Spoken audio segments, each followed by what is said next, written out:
Welcome to Standard Chartered Money Insights, a podcast series by Standard Chartered Bank that brings you market views and insights on the go. Hello and welcome to the latest edition of InvesTips from the CIO's Desk series. I'm Steve Brice and your host for this podcast. Today I want to talk about goal-based investing. We will discuss what it is, why it's a great way to think about investing, and how to address some of the challenges associated with this approach. The fact that you are listening to this podcast means you know investing is important to securing your financial future.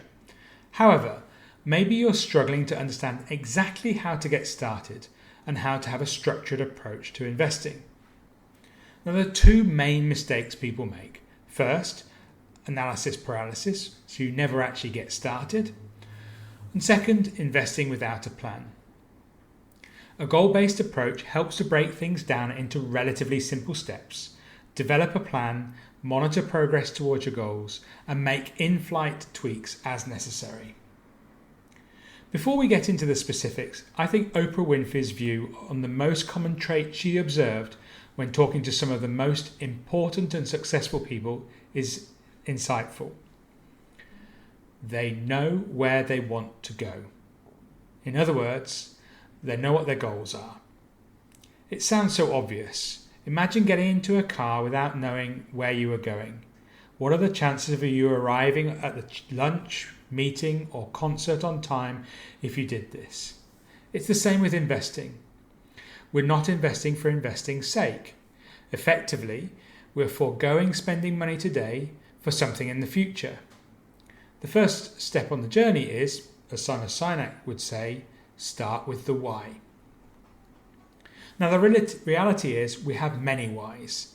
The most obvious is retirement, but others could include a deposit for a house, a wedding, or our children's education. What I would suggest is that you write them down, prioritize them, and put together a plan for the most important one before moving on to address the next. Commingling investments across the range of goals makes it much harder to figure out what you should invest in, much harder to measure your progress, and also difficulties in recognizing the needs for adjustments along the process. Breaking it down simplifies the conversation significantly and helps move the process forward.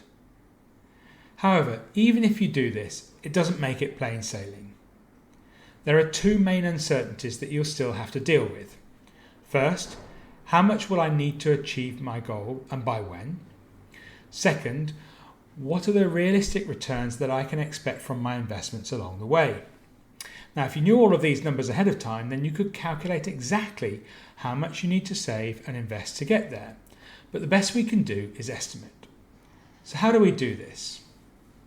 So in terms of target amount, let's say you're looking to set up a university fund for your child.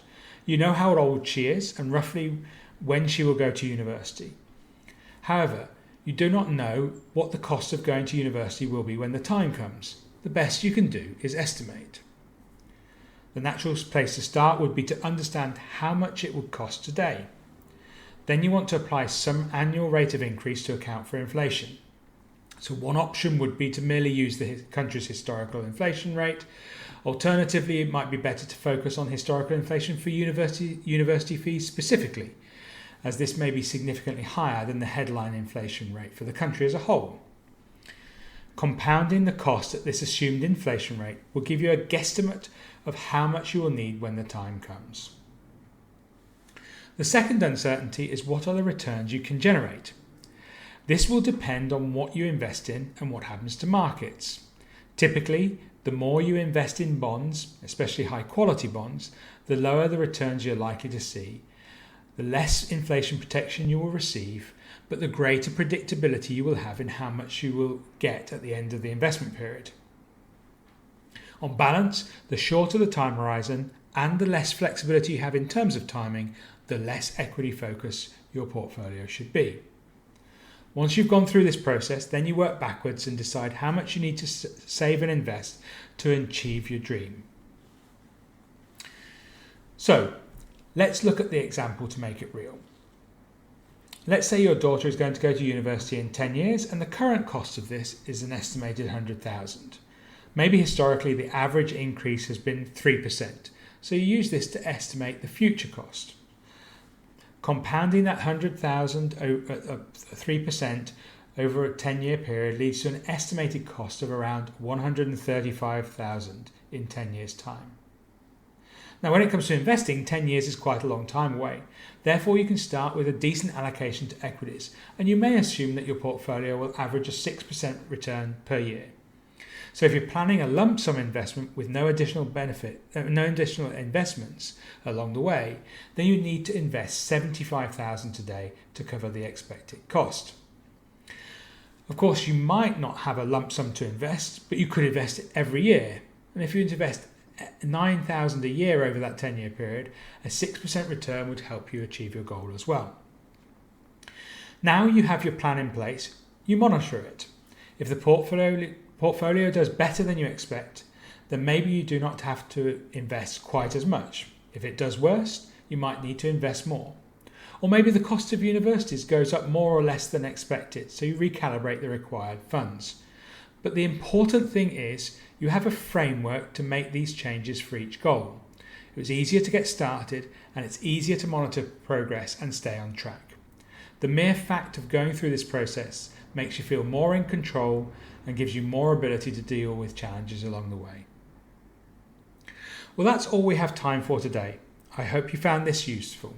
Please feel free to share with your friends and colleagues who you think may benefit from these ideas. In the meantime, I look forward to catching up with you again soon. Please take care. Thank you for listening to Standard Chartered Money Insights, a podcast series by Standard Chartered Bank. For more details, visit Market Views on the Go on our website or click the link in the description.